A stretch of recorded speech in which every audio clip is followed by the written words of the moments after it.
সন্ধ্যা নেমেছে। হিলুচিয়া গ্রামের আকাশ ধীরে ধীরে গভীর অমানিসায় ঢেকে যাচ্ছে।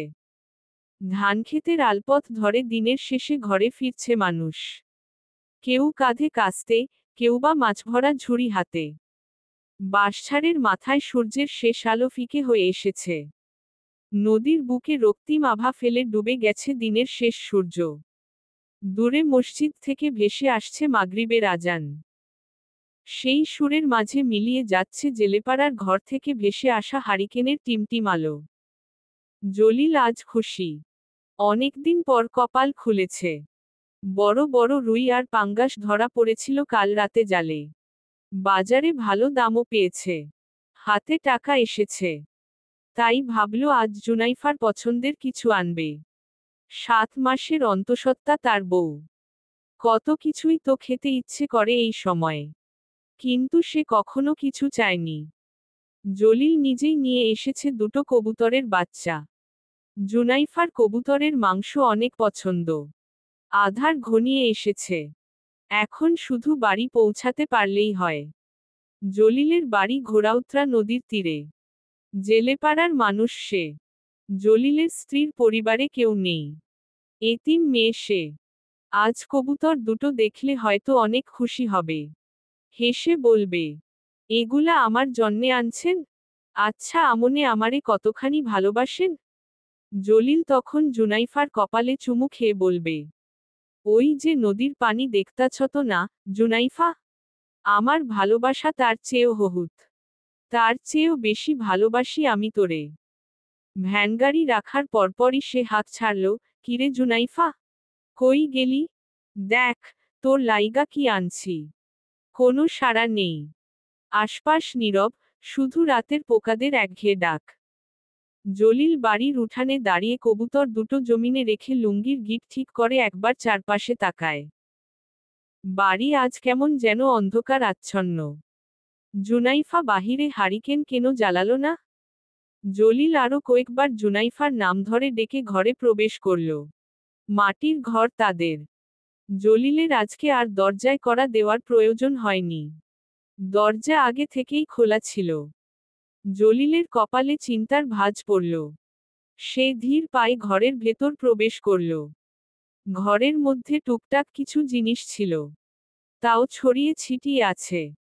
বুকের ভেতর কেমন যেন একটা চিনচিনে ভয় জেগে উঠল জলিলের। সে ফাঁকা ঢোক গিলে শয়নকক্ষে যেতেই ভেতরটা থমকে যায়। ঘরের মধ্যে কুপি জ্বলছে। মৃদু তার আলো। 4-5 জন যুবক রুমের ভেতর উপস্থিত। 2 জন বসে আর 3 জন দাঁড়িয়ে। জলিলের চোখ তার স্ত্রীকে খুঁজে। জুনাইফাকে চৌকির সঙ্গে বেঁধে রাখা হয়েছে। মুখে কাপড় গুজে দেওয়া। হাত পা বাঁধনে আবদ্ধ। শাড়ির আঁচলটা বুকের ওপর থেকে সরে মাটিতে হামাগুড়ি খাচ্ছে। শরীরের নানা জায়গায় ক্ষত। কপাল থেকে একদলা মাংস উঠিয়ে নেওয়া হয়েছে। সেখানটায় তাজা তারা চিহ্ন তো শুকিয়ে জমাট বেঁধে গেছে। জলিল দৌড়ে জুনাইফার দিকে এগিয়ে আসতেই দাঁড়িয়ে থাকা ছেলে তিনটে একসঙ্গে ঝাঁপিয়ে পড়ে তার ওপর। তোরা আমার জুনাইফার লগে কি করছো তো? ক্যাডা তোরা? জলিলের ক্ষিপ্ত কণ্ঠ। কিন্তু কেউ কোনো উত্তর দিল না। বরং একজন দমকা হাওয়ার মতো উঠে এসে তার পাজরে রডের বাড়ি বসিয়ে দিল। মুহূর্তেই একটা বিকট শব্দ ছড়িয়ে পড়ল ঘরে, হাড় ভাঙার শব্দ। উফাফ! জলিলের মুখ থেকে বেরিয়ে এল গুমরে ওঠা শব্দ। তবুও তারা থামল না। একের পর এক আঘাত আসতে লাগল। মাথা ফেটে রতারা চিহ্ন তো ঝরছে, চোখ ফুলে অন্ধকার। জুনাইফা ছটফট করছে। তার গোঙানি কান্নার মতো শোনাচ্ছে। চোখের পানি গাল বেয়ে গড়িয়ে পড়ছে। একটা চেয়ার ঠেলে উঠে দাঁড়ালো এক যুবক। মুখে ব্যঙ্গের হাসি। তার নাম সিফাত। সে ধীরে ধীরে এগিয়ে এসে রডের মাথাটা জলিলের চিবুকে ঠেকিয়ে বলল, সাতারা চিহ্ন লা মারা খাইয়াও দেখি তোমার হম ফুরায় না দেখি। শরীর ভরা চুলকানি কেন এত? জলিল আবারও গর্জে উঠার চেষ্টা করে, তবে কিছু করার আগেই পিঠের ওপর আরেকটা বাড়ি পড়ে। আবারও পিঠ ভেঙে নুয়ে পড়ে জলিল। সে অস্পষ্টভাবে ফোঁসফোঁস করল, আমার বউরে ছাইরা দে। তুই জানোস তোর আজরাইলরা কেন এখানে আসছে? ওলে বাবা জানোস না? খাড়া একটা দোজ নিয়া লই। তারপর তোরে আরামসে সব কইতাছি।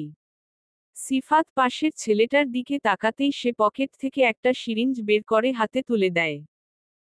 সিফাত হোলস্টার থেকে একটা পিস্তল করে সিরিঞ্জের সঙ্গে মেঝেতে রাখল। তারপর দাঁড়িয়ে থাকা ছেলেটিকে উদ্দেশ্য করে বলল, এই সোহেল রামদাকই, ওইডাও দে। জুনাইফার পাশে দাঁড়িয়ে থাকা সোহেল হাতের রামদাটা এগিয়ে দেয় সিফাতের দিকে। সিফাত দা, পিস্তল আর ড্রাগস তিনটাই জলিলের সামনে সাজায়।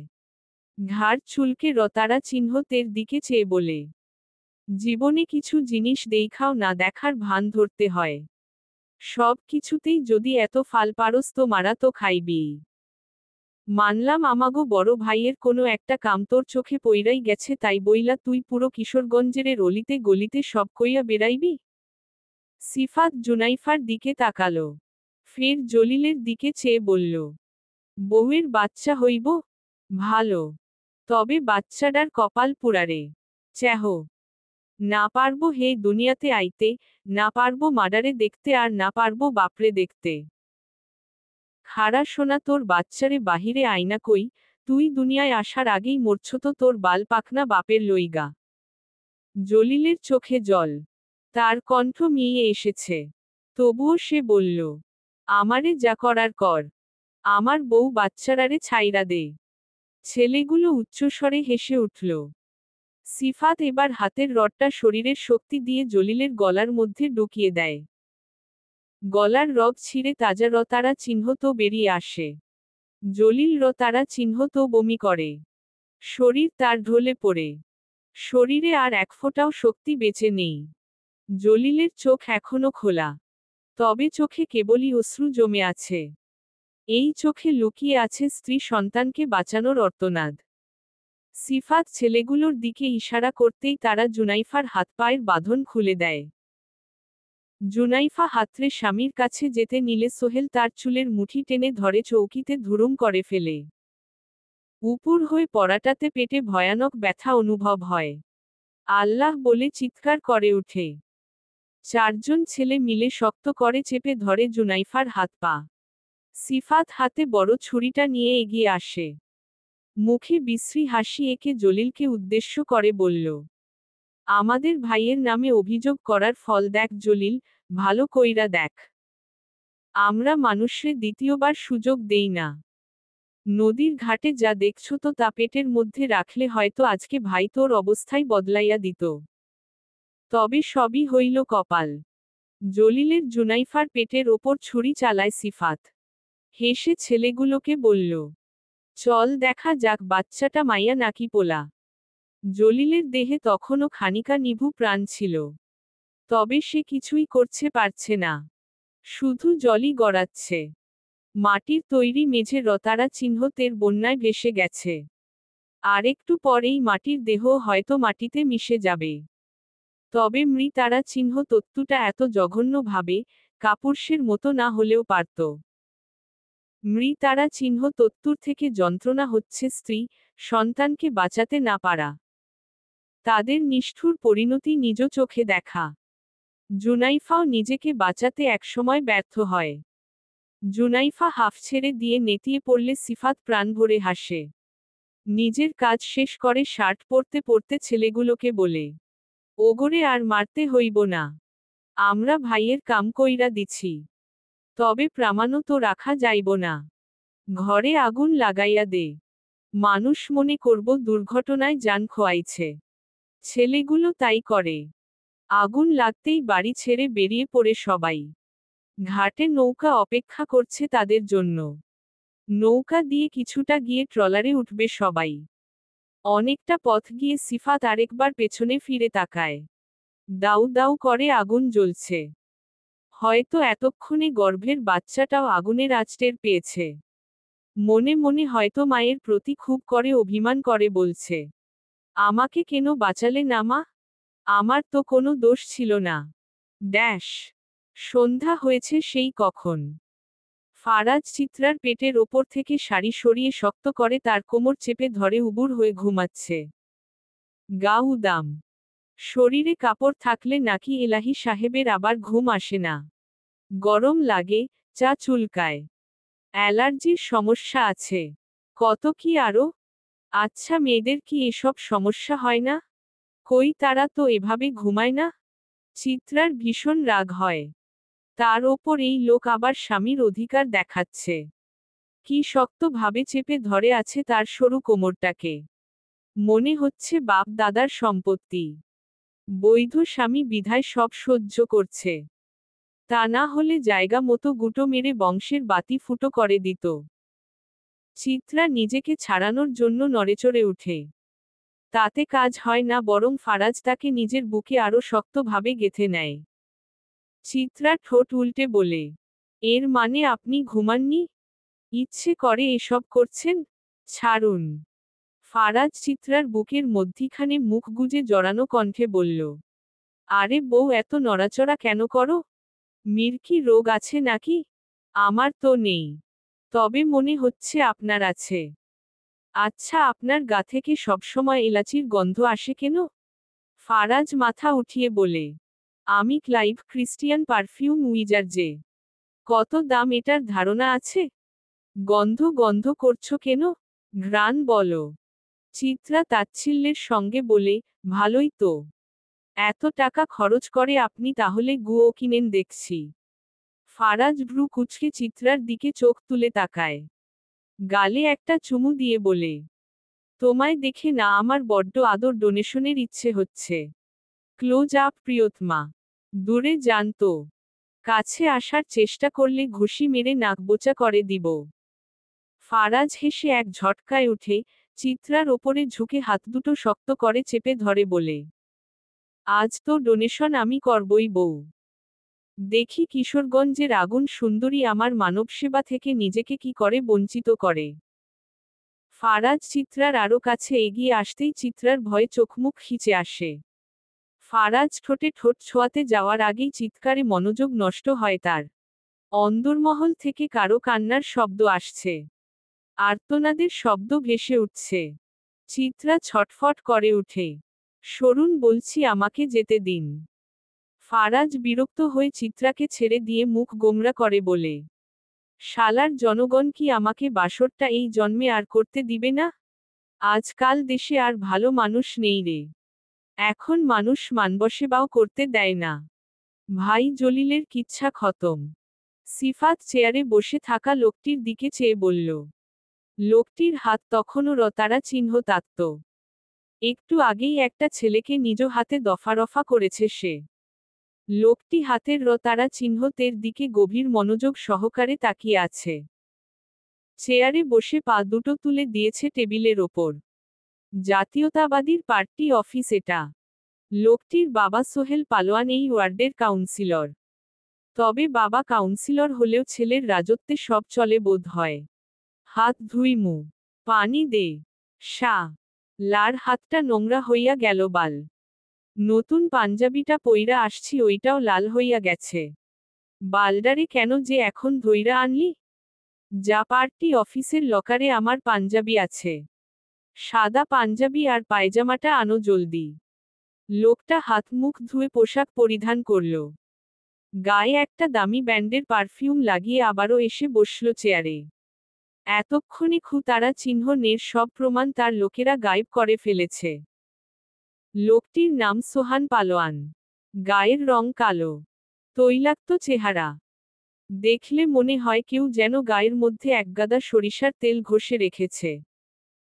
সোবহানের গলায় বেশ অনেকগুলো ভারী মোটা স্বর্ণের চেইন। হাতেও স্বর্ণের বেসলাইট। বাম হাতের 5 আঙুলে 5টা মোটা স্বর্ণের আংটি। দেখেই আন্দাজ করা যায় এই লোক বেশ শৌখিন। স্বর্ণের ওপর তার আলাদা একটা টান আছে। একটা গাভীর আকর্ষণ আছে। বয়স 30-এর ঘরে। গালে চাপদাড়ি। বাম চোখের নিচ বরাবর হতে একটা কাটা দাগ আছে।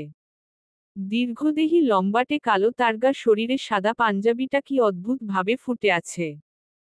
এই বার সিফাত। জলিল মইরা গেছে। তারে সহ আর বউ বাচ্চারে জিন্দা চিতায় পুড়াইছি। তুই আসলেই কামের একটা পোলা। এই কারণেই তো তোরে আমার এত পছন্দ। ভাই কি যে কন, আপনার লইগা জানটা বাহির কইরাও দিতে পারমু। আপনিই তো সব আমাগো। শোভানের মুখে সন্তুষ্টিজনক হাসি। তার নদীপথে ইম্পোর্ট এক্সপোর্ট ব্যবসা। তবে তার সঙ্গে সঙ্গে আরেকটা ব্যবসাও আছে, যেটা তার ভিতরের বিষয়। নিজের ব্যক্তিগত বিষয় সম্পর্কে কাউকে জানাতে কিংবা কেউ অনুমতি ছাড়া জানুক তাও শোভানের পছন্দ নয়। পরশু রাতের কথা।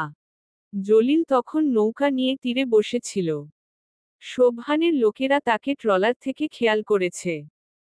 তবে অন্ধকারের মধ্যে ঘটা কাহিনী যে জলিল বহুদূর গড়াতে পারবে তা নিয়ে ছেলেগুলোর ধারণা ছিল না। শোভানের মানুষ পাচারের ব্যবসা। মানুষ হলেই হলো। তবে নারীদের ডিমান্ড বেশি। রাতে যখন ধরে আনা নারী পুরুষ আর শিশু কিশোরদেরকে শোভানের লোকেরা ডিলারদের ট্রলারে উঠিয়ে দিচ্ছিল তখন সেই দিকে চোখ পড়ে যায় তীরে বসে থাকা জলিলের। জেলেপাড়ার মানুষগুলোর মধ্যকার বেশিরভাগ লোকই শোভানের হয়ে কাজ করে। তবে জলিলটা পাড়ায় নতুন। তার উপর সাহস কত বড়। মূর্খটা রাতের সেই ঘটনা আবার জেলে পাড়ার আরেক মাঝিকে গিয়ে জানায়। তবে সে কি আর জানে? ওই মাঝিও যে শোভানের লোক। যাক, এমনিতেও বাংলাদেশের জনসংখ্যা দিনের পর দিন বেড়েই চলছে। দু চারটে মরলে দোষ নেই। সোহান উঠে যায়। তার অনেক কাজ আছে। দেশের পরিস্থিতি এমনিতেই ভালো না। তার ওপর আজকাল চালান বেশ মুশকিল হয়ে গেছে। ট্রলারে কি সব চেকিং ফেকিং শুরু হয়েছে? ভাই, কথা আছিল। কইয়ালা, নতুন মালগুলা কোনখানে পাঠামু? সবগুলা মাইয়া মানুষ না? যে ভাই, ওই যে বড় প্রজেক্টটা। মালগুলা আগে খুলনা পাঠা। তারপর ওইখান থাইকা বেনাপোল।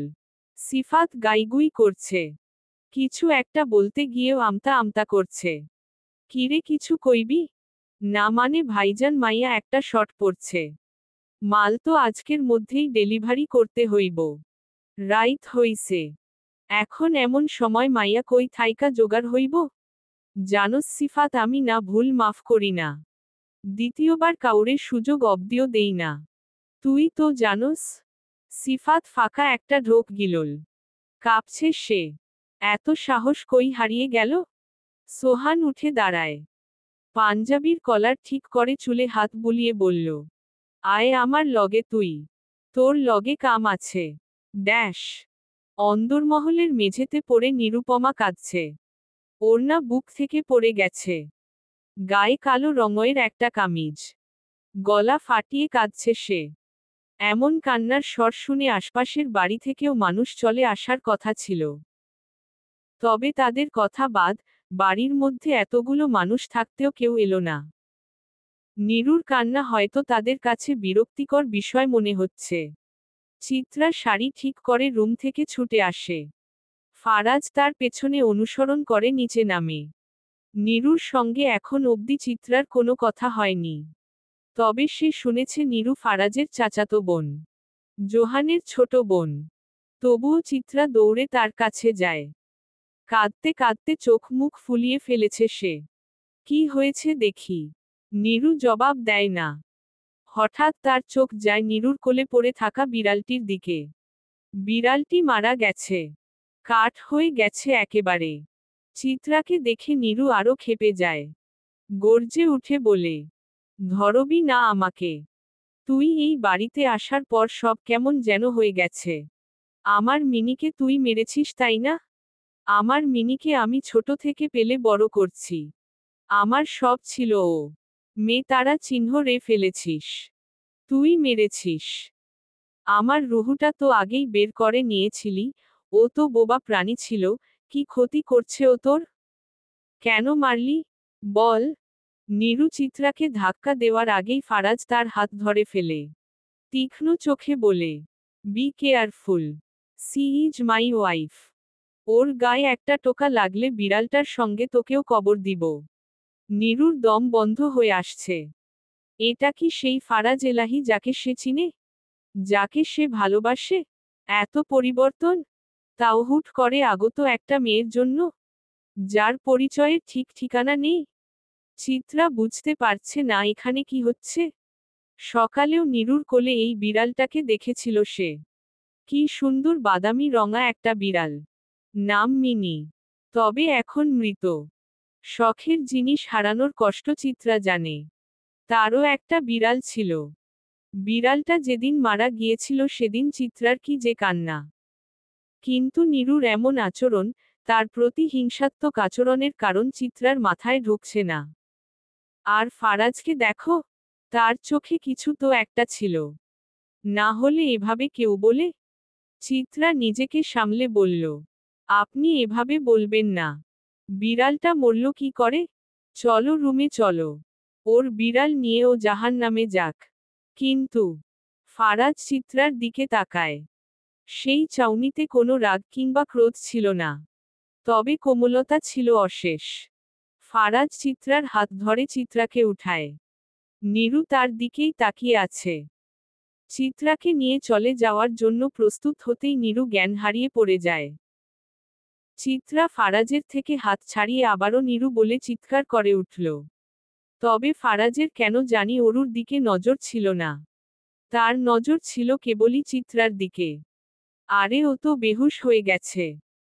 ফারাজ আপনি ওকে একটু কোলে তুলে রুমে নিয়ে চলুন না। আমাকে কি চরিত্রহীন মনে হয় নাকি? আমি কেন অন্যের ভবিষ্যৎ বউকে কোলে নিব? তুমি অজ্ঞান হও, তোমাকে নিচ্ছি। ফারাজ মেজাজ খারাপ করাবেন না। গু খাও। চিত্রার মাথা ব্যথা করছে। দোতলার দিকে একবার সে তাকায়। একটা মানুষও রুম থেকে বের হচ্ছে না। চিত্রা গলা ফাটিয়ে নীলুফার মাকে একবার ডাক দেয়। মহিলা রান্নাঘরে নেই। কি হচ্ছে এসব? সবাই একসঙ্গে কোনো মিছিল ফিছিলে গিয়েছে নাকি? চিত্রা করুণ দৃষ্টিতে ফারাজের দিকে তাকায়। ফারাজ চোখ ফিরিয়ে দেয়ালে হেলান দিয়ে শীষ বাজায়। চিত্রার রাগ হয়। বাধ্য হয়ে সে একাই যায় নীরুকে তুলতে। তবে তার আগেই আরেকটা কণ্ঠ এসে কানে বাজে। নীরু। জোহান এসেছে। বাহিরে কোথাও একটা গিয়েছিল সে। বাড়িতে মাত্রই এলো। পড়ে থাকা নীরুকে দেখে দৌড়ে আসল সে।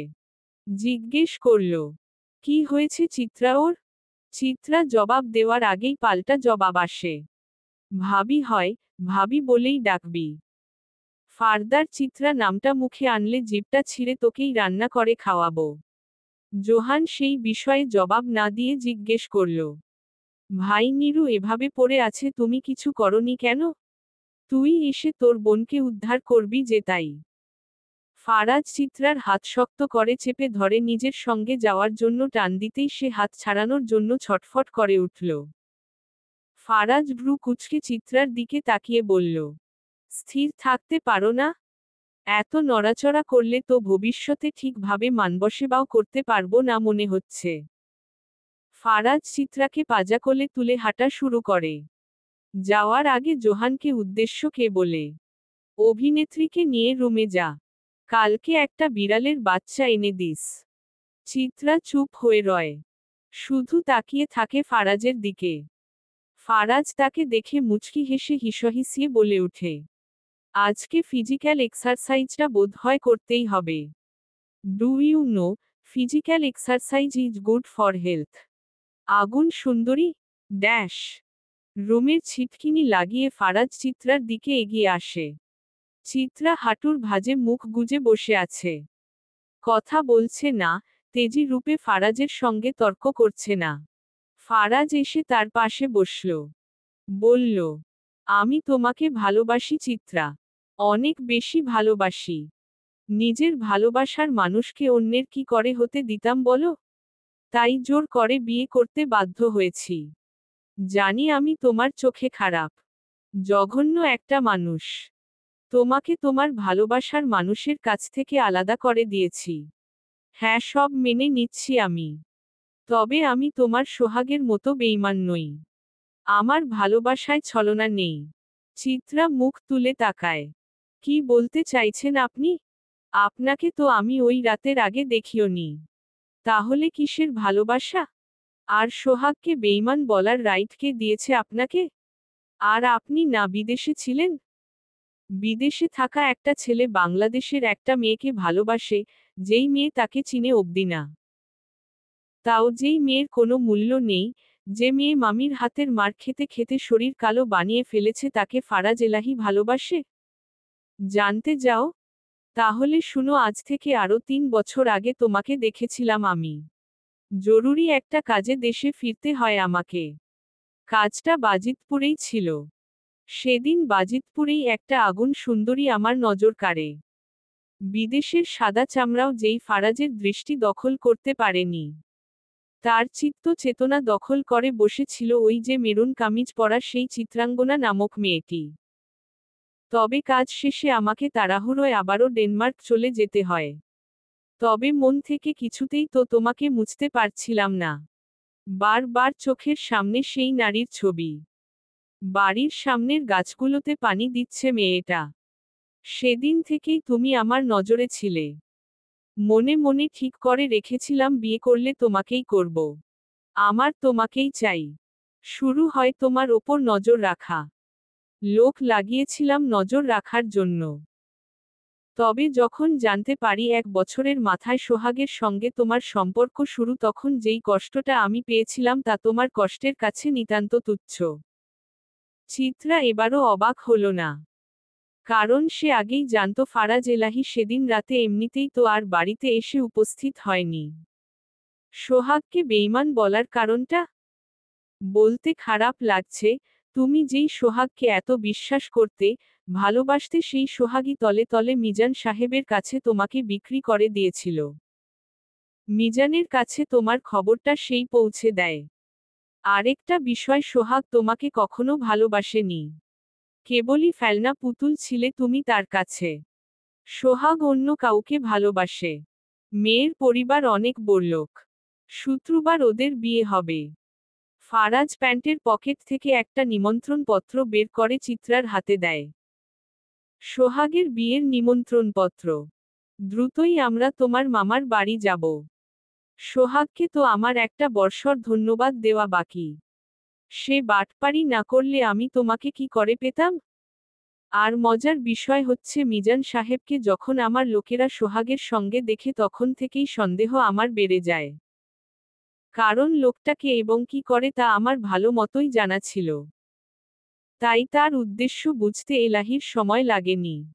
চিত্রা ভ্রু কুঁচকে জিজ্ঞেস করল, আপনি কি করে জানলেন আমার বিয়ে মাঝরাতেই হবে?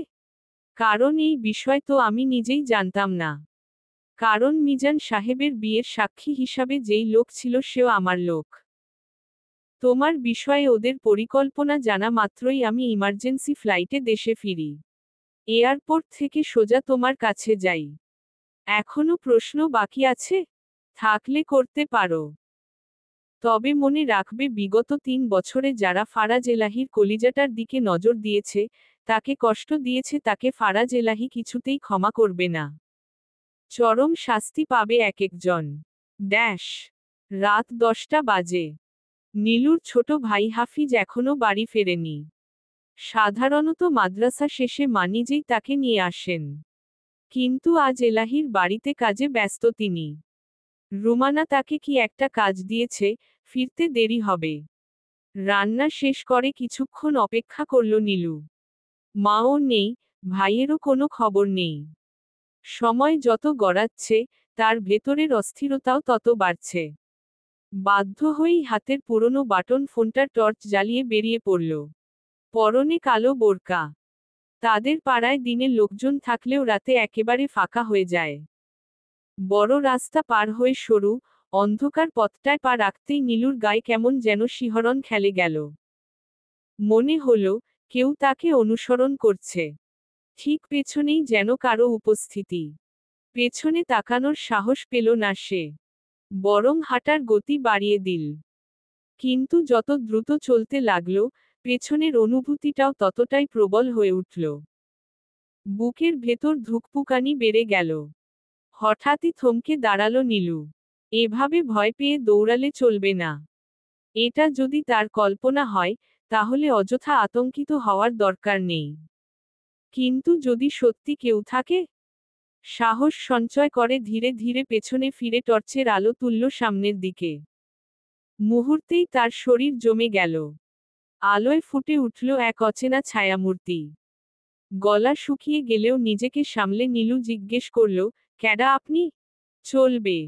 পরবর্তী পর্ব পেতে চ্যানেলটি সাবস্ক্রাইব করুন।